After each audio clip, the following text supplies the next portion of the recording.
ቆንጆ ጥያቄ ነው። ቆንጆ ጆርኒ ነው ያለሽ። በርቺ። እንግዲህ ማለት ያው ጅማሮ ነው። ማንኛውም ነገር እንትን ይፈልጋል፣ ጊዜ ይፈልጋል። ማንኛውም ነገር ጊዜ ስጭው። የህይወትና የሞት የዘላለም ህይወትና የዘላለም ሞት የጀነትና የጀሃነም ጉዳይ ስለሆነ ጊዜ ሰጠሽ በራሽናል ሆነሽ ዲሲሽን ሜኪንግ ፕሮሰስሽን እንድታካሂጂ ይፈልጋለሁ። ራሽናል እና ኢሞሽናል ሰዎች አሉ። ኢሞሽናል ሰዎች ቶሎ ይወስናሉ። ለወሰኑት ውሳኔ በኋላ ላይ ሬግሬት ያደርጋሉ፣ ይጸጽታሉ። ለምን? በስሜት ውስጥ ነው የተወሰነው ውሳኔ ማለት ነው። ያ እነዛ ምን ይባላሉ? አግሬሲቭ ይባላሉ ማለት ነው። ስሜት ደግሞ አራት ማዕዘኖች ነው ያሉት። ደስታና ሐዘን፣ ፍቅርና ጥላቻ ነው ያለው። እነዚህ ከአራቱ ነው። በአራቱ ውስጥ የተወሰነ ውሳኔ ኖርማል አይደለም፣ ጥሩም አይደለም ራሱ ማለት ነው። ራሽናል ሆነሽ ግን ምክንያታዊ የሆነ ስትወስኝ ደግሞ ሰርተንሲፍ ነው የምትሆኚው። ትወስኛለሽ። መጀመሪያ አስበሽ ስለሆነ የምትወስኚው በወሰንሽ ውሳኔ ጸጸት የሚባል ነገር አይኖረውም ማለት ነው። ወደ ጠየቅሽን ጥያቄ ስመጣ ዮሐንስ ወንጌል ምዕራፍ 4 ቁጥር 24 ላይ እግዚአብሔር መንፈስ ነው የሚል ጥቅስ አለ። አሁን ክርስቲያኖችን የምንጠይቃቸው ጥያቄ አምላክ ኦንቶሎጂካሊ ምንድን ነው? ሳራ ላንቺ ምንድን ነው? አምላክ ምንድን ነው? ፈጣሪ ምንድን ነው ላንቺ? ለምሳሌ እኔ ሰው ነኝ፣ ገባሽ? የፈጠረሽ ፈጣሪ ምንድን ነው ተብለሽ ብትጠይቂ ምንድን ነው የምታየው? የፈጠረሽ አምላክ ምንድን ነው ተብዬ ብጠይቅ በእኔ መረዳት ፈጣሪ ነው፣ አምላኬ ነው እኮ ምንድን ነው? አሁን ማን ነው አይደለም ያልኩሽ፣ ምንድን ነው ያልኩሽ። ማን ነው ካልሽኝ ያህዌ፣ አላህ፣ እንደ ብርሃማ ምናምን ልትይኝ ትችላለሽ። ግን ምንድን ነው ያልኩሽ የጠየኩሽ። ኦንቶሎጂካል ኩዌስችን የጠየኩሽ። ኦንቶሎጂካሊ ምንድን ነው ተብለሽ ብትጠይቅ አሁን በእኛ በኢስላም አሁን አላህ ምንድን ነው ተብሎ አንድ ሰው ቢጠይቀን አላህ አምላክ ነው ኢላህ ነው ብለን ነው የምናምነው። እኔ ሰው ነኝ። ሚያው የምትለው ደግሞ ድመት ናት። ዋዋው የሚለው ደግሞ ውሻ ነው። ይሄ ምንድን ነው ተብለሽ ስትጠየቂ ኦንቶሎጂካሊ ነው እንትን የምትይው። ስለዚህ ፈጣሪ ምንድን ነው ከተባለ አምላክ ነው። አላህ ምንድን ነው? አምላክ ነው። እንደዛ ተብሎ ነው። ዮዴ ሄቫፌ ያህዌ ምንድን ነው ሲባል አምላክ ነው ነው። ምንነቱ አምላክ ነው። ምንድን ነው? በምንነቱ የሚጋራው የለም። እኔ ምንነቴን የሚጋራው አሉ። ሳራ አለች፣ ውስታዝ ጀማል አለ፣ ይሳቅ አለ፣ ሀዊ አለች፣ ይጋራሉ። አንቺም ሰው ነሽ፣ እኔም ሰው ነኝ። ፈጣሪ ግን አንድ ነው። በምንነቱ የሚጋራው ምንም ነገር የለም። ዮሐንስ ወንጌል ምዕራፍ 4 ቁጥር 24 ላይ መንፈስ የሚለው ምንነት አይደለም፣ አትርቢት ነው፣ ባህሪ ነው። ራሱ አትርቢት የምንለው ነገር ወይም ደግሞ ሲፋ ነው። መንፈስ ማለት ረቂቅና ምጡቅ ማለት ነው ትርጉሙ እንጂ መላእክትም ዕብራውያን 1:14 ላይ መላእክት መናፍስት ናቸው። ራሱ መናፍስት የመንፈስ ብዙ ቁጥር ነው። ገብርኤል መንፈስ ነው፣ ሚካኤልም መንፈስ ነው። ግን መንፈስ ነው ስለተባለ ኤሰንሱ ከፈጣሪ ጋር አንድ ነው ማለት አይደለም። ስለዚህ ስለ አትርቢት ነው የምናወራው። የአትርቢት ነው። ዕብራውያን ምዕራፍ 12 ቁጥር 29 ላይ እግዚአብሔር እሳት ነው ይላል። አንብበሽዋል? እሱን ጥቅስ እሳት ነው እያለ ይናገራል። እግዚአብሔር እሳት ነው። ምን ማለት ነው እሳት ነው ሲባል? ይሄ ፕላዝማ ነው፣ ጋዝ ነው፣ ወይም ፍሌም ነው፣ ኩል ነው እያለ ነው ያለው። ያው እሳት ነው አለ ተዋጊ ነው። እሳት ነው ከሰይፍ ይልቅ ስለታማ ነው ይባላል እኮ። እሳት ነው ሲባል ፈራጅ ነው ማለት ነው አይደል? እንጂ የሆነ መተርጎም አለበት። አትርቢት ነው አሁን እሳት ነው የተባለው እንጂ እሳት ማለት የእሱ ኤሰንስ አይደለም። ምክንያቱም እሳት ፍጡር ነው፣ ስንመለከተው ፍጡር ነው፣ ራሱ የተፈጠረ ነገር ነው። እሳት ማለት የተፈጠረ ነገር ነው። ኦሪት ዘዳግም ምዕራፍ 32 ቁጥር 4 ላይ አምላክ ድንጋይ ነው ይላል፣ አለት ነው ይላል። ሮክ ሴዲሜንተሪ ሮክ ነው የሚባለው። ይሄ የምታየው ሮክ ነገር ነው የተፈጠረው። ሮክ የሚባል ድንጋዩ ነው ስንል አይ ድንጋይ ማለት መጠጊያ መሸሸጊያ ማለት ነው። ትርጉም አለው። እዛ ጋ ዮሐንስ ወንጌል 4:24 ላይ እግዚአብሔር መንፈስ ነው ሲባል መንፈስ የተፈጠረ ነገር ነው። ይህን ማቀው ዘካርያስ 12:2 ላይ እንደዛ ነው። የሰው መንፈስ በውስጡ የሰራ ይላል። መንፈስ ማለት አካልን ሕያው ማድረጊያ ነው። አካላችን ሕያው የሚሆነው በመንፈስ ነው። ፈጣሪ እፍ ስላለ ያንን ነገር ያ የተነፋው ነገር እኛ ጋር መጥቶ የኛ አይደንቲቲ የሚሆን ነገር ፍጡር ነው። ፍጡር እስከሆነ ድረስ ያንን ነው ወይ ማለት ነው ብለን ስንል አይደለም። ግን መንፈስ ማለት ትርጉሙ ረቂቅ ምጡቅ ማለት ነው። እንደዛ ነው ይለዋል አላህ። የታላቁ ዙፋን ባለቤት ነው ወይም ደግሞ ጌታ ነው ይላል። ስለዚህ ፍጥረት የሚባለው ነገር ኢብኑ ከሲር ሲያስቀምጠው የሚጠናቀቀው አርሽ ላይ ነው። አርሽ ላይ ፍጥረት የሚባል ታይምም ስፔስም ይጠናቀቃል። ከዛ በኋላ ፈጣሪ ደግሞ ከታይምም ከስፔስም በላይ ሆኖ ይኖራል። በታይም ውስጥ የለም። ፓስ ፕሬዘንት ኢንዲ ፊቸር የሚባል ነገር አሁናዊ፣ አላፊ፣ ምጻ የሚባሉ ነገሮች ጊዜ አያካብቡም። እሱን በፕሌስ ውስጥ የለም። ራሱ በቦታ ውስጥ ወይም በመካን ውስጥ የለም። ቦታ ማለት ዊድዝ ሌንግዝ ኤንድ ሃይት የምንለው ነገር የሚካበብ ነገር፣ እሱ ነገርን ሁሉ ያካበበ ነው። እሱ ከነገር ሁሉ በላይ ነው፣ ከፍጥረት በላይ ነው ብለን ነው የምናምነው። ግን ከፍጥረቱ ጋር ኮንታክት አለው። በምን? በሲፋው፣ በአትሪቢቱ፣ በባህሪያቱ። ሁሉን ያያል፣ ሁሉን ይሰማል፣ ሁሉን ነገር ያውቃል። በሁሉ ነገር ላይ በመስራት ችሎታ አለው። ሁሉን ቻይ ነው። ይሄ ነው ትምህርታችን። በተረፈ በፍጥረቱ ውስጥ አለ ብለን አናምንም። ሽንት ቤት አለ፣ እንትን ውስጥ አለ፣ ሲኦል ውስጥ አለ፣ ምናምን ሴት ማዕፀን ውስጥ አለ ብለን አናምንም። ያ ትምህርት ፓንቴዝም ነው የሚባለው። የሂንዱ እንደውም የመጀመሪያ ኦሪጂናል ትምህርትም አልነበረም እሱ። እነ ኦዋንሺዳ መጽሐፍ ውስጥ ነው የተጀመሩት መጀመሪያ። ከዛ ወደ ግሪክ ገባ ፓንቴዝም የሚባለው ትምህርት። ከዛ ቀጠለና ካባላ ውስጥ አይሁድ ውስጥ ገባ። ከዛ በኋላ ክርስቲያኒቲ ውስጥ ገባ። ክርስቲያኒቲ ውስጥም ፈጣሪ በሁሉ ነገር ውስጥ አለ ሲባል በአትሪቢት ነው። ኢሴንሻል አትሪቢት ሳይሆን ኢሴንሻል ፕሮፐርቲ ሳይሆን አክሲደንሻል ፕሮፐርቲ ነው ብለው። በነገራችን ላይ ኦርቶዶክስ፣ ካቶሊክ እና አይሁዳያኖች የሚያምኑት እንደኛ ነው። ፈጣሪ ትራንሰንደንት ነው ተብሎ የሚታመነው፣ ከታይምና ከስፔስ ውጭ ነው ተብሎ ነው የሚታመነው። ከፍጥረቱ ጋር ግን ኮንታክት አለው። በምኑ? በአትሪቢዩቱ ተብሎ ነው የሚታመነው። ኢነርጊያ እና ኡሲያ ይባላል እነሱ። በኡሲያ ከፍጥረት በላይ ነው። በእንትን ደግሞ በማነው በኢነርጊያ ደግሞ በኡሲያ ከፍጥረት በላይ ነው። በኢነርጊያ ደግሞ በኤሰንስ ከፍጥረት በላይ ነው። በአትሪቢዩት ደረጃ ደግሞ ከኛ ጋር ነው ብለው ያምናሉ እነሱ ማለት ነው። እኛም እንደዛ ብለን እናምናለን። ከደም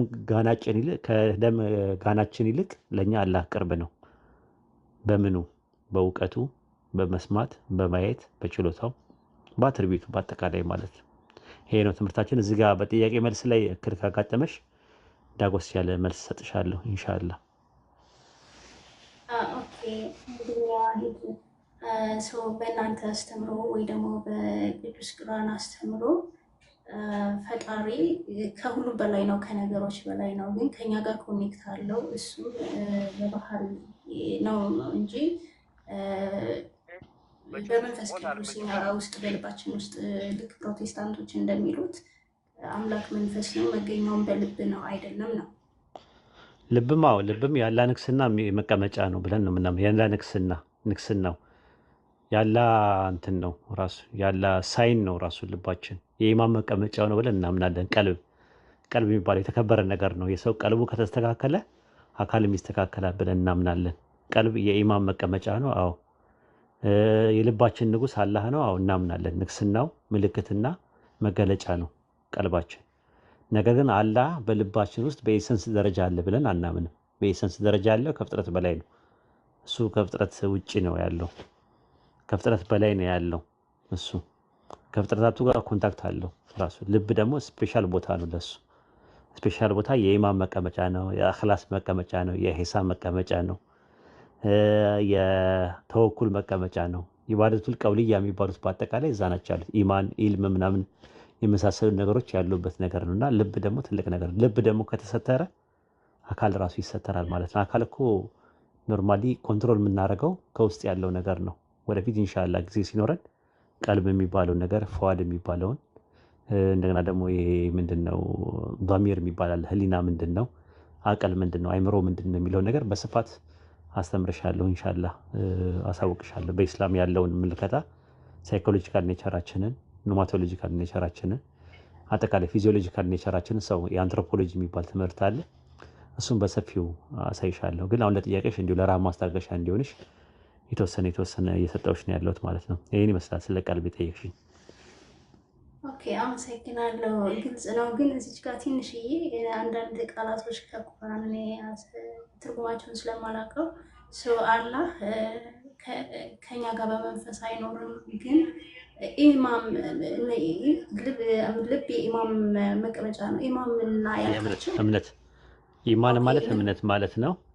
እምነት ማለት የእምነት መቀመጫ ነው።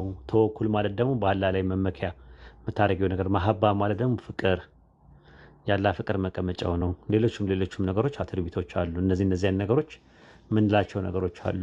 እና ልብ በጣም ትልቅ ነገር ነው እኛ ጋር ቦታው።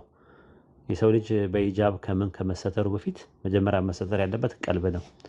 ጧሃራ ስናረግ ደግሞ የንጽህና ሲባል መጀመሪያ የልብ ንጽህና ነው።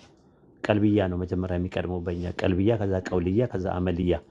ልብ የመጀመሪያው፣ ከዛ በኋላ አንደበት፣ ከዛ በኋላ ነው አካላዊ የሆኑ ነገሮች ወደ ድርጊት ዋናው ቀልብ ነው። ቀልብ ወይም ልብ የሚባለው ቀልብ በአረብኛ ነው፣ በአማርኛ ልብ የምንለው ነገር ማለት ነው። ሀርት በእንግሊዝኛ የምንለው እሱ ከተስተካከለ ሌሎቹ ነገሮች በአጠቃላይ የተስተካከሉ ይመጣሉ። ስትር የሚያደርገው እሱ ነው። እሱ ስትር ካደረገ እንትን ይላል ማለት ነው። እና ያንን ነው እኛ የምንለው ትልቁ ነገር ቀልብ ነው። መጨረሻ ላይም ከአተምና ከሞለኪል ኮምፖስት ያደረገው አካላችን ዲኮምፖስት ሲያደርግ ወደ አላህ የሚመለሰው ሩሃችን ነው፣ መንፈሳችን ነው። ኦኬ። ሌላው ነገር ደግሞ እኔን ኮንፊውዝ አሁን ይሄ አላህ መንፈስ አይደለም ያልከው ቆንጆ መልስ ሰጥተኛል። ሌላው እኔን ኮንፊውዝ ያደረገኝ ነገር ደግሞ ምንድን ነው ያው ከጆርኔ አንጻር ያው ፕሮቴስታንት እምነት ውስጥ አሳልፈ ስለመጣ በዛ መንፈስ ቅዱስ በስፋት ፕራክቲስ ያደርጉታል። በዛ ጆርኒ ነው አልፌ የመጣው። ሲጸልዩ መንፈስ ቅዱስ ነው፣ ሲሰብኩ መንፈስ ቅዱስ ነው፣ በመንፈስ ቅዱስ ተመላለሱ ነው የሚሉት። ኢየሱስ መንፈስ ነው፣ አምላክም መንፈስ ነው፣ ሶስቱ ስላሴቱን ዞሮ ዞሮ መንፈስ ነው ነው የሚሉ። እኔ ኢየሱስን እወደዋለሁ ከተጫንኩበት ፕሮግራም የተነሳ። ነገር ግን ኢቭን ባይብልን አላነብም ስለመሞቱ ለእኔ ስለመሞቱ ስለመሰቀሉ ስለመሰቃየቱ አምላክ ለእኔ ብሎ ዋጋ እንዲከፍል ስለማድረጉ አላምንበትም። ነገር ግን በእናንተ አስተምሮ ኢሳ ወይ ኢየሱስ ምን አይነት ቦታ ነው ያለው? በእኛ ያው ኦንቶሎጂካል እና ሜታፊዚካል ነው ኢየሱስ የምናየው። ኦንቶሎጂካሊ ሰው ነው፣ ከሰው ያለፈ ነገር የለውም። መልአክም አይደለም አምላክም አይደለም፣ ሰው ነው። በዛ ሰውነቱ አፈጣጠሩ ከድንግል ማርያም ማፀን የተገኘ ነው፣ ያለ አባት የተገኘ ነው፣ ያለ ዘራ ብሲ ያለ ወንድ ዘር የተገኘ ነው። አምላክ አደምን ፈጥሮ ከአደም ከጎን አጥንት ወስዶ ሰው ማድረግ የቻለ አምላክ ከዛ በኋላ ደግሞ ድንግል ማርያም ማፀን ውስጥ ያለውን እንቁላል ስፐርም ሴል ሳይኖረው ሰው ማድረግ ችሏል። እንደዛ ብለን ነው የምናምነው። 4 አይነት አፈጣጠሮች አሉ ሰው የመጣበት። የመጀመሪያው ካለ ወንድ ካለ ሴት የተፈጠረ ሰው አለ፣ አዳም የሚባል ያለ ወንድ ያለ ሴት የተፈጠረ አለ። የእሱ ተቃራኒ ደግሞ አለ፣ ከወንድና ከሴት የተፈጠርን። ሱረቱል ሁጁራት ምዕራፍ 49 ቁጥር 13 ላይ ከወንድና ከሴት ፈጠርናችሁ ይላል። እኛ የአደም ተቃራኒ ነን፣ ከወንድና ከሴት የመጣ ነው። ሐዋን ደግሞ ስትመለከቻት ደግሞ ከወንድ ነው የተፈጠረችው፣ ግን ያለ ሴት ነው የተፈጠረችው። አሁን የሐዋ ተቃራኒ ይጠበቅ ነበረ። ምን የሚሆን እስቲ ጻፉልኝ ያጀማ፣ ምን ይጠበቃል? ሐዋ ከወንድ ያለ ሴት ከሆነች የሚጠበቀው የእሷ ተቃራኒ ንገረኝ እስቲ ሳራ። የሐዋ ተቃራኒ ሐዋ ከወንድ ከተፈጠረች ከወንድ ያለ ሴት ከተፈጠረች የሐዋ ተቃራኒ ሲፈጠብቂ ከሴት ያለ ምን ከሴት ያለ ወንድ በቃ። ስለዚህ ያ ነገር ነው የሆነው። ኦንቶሎጂካሊ ሰው ነው ብለን ነው የምናምነው። ሜታፊዚካሊ ግን ከኛ ይለያል። የሚለየው በምንድን ነው? እሱ መሲ ነው። አይሁዶች የሚጠብቁት መሲ ነው። መልእክተኛ ነው፣ ነብይ ነው፣ የአላህ ባሪያ ነው።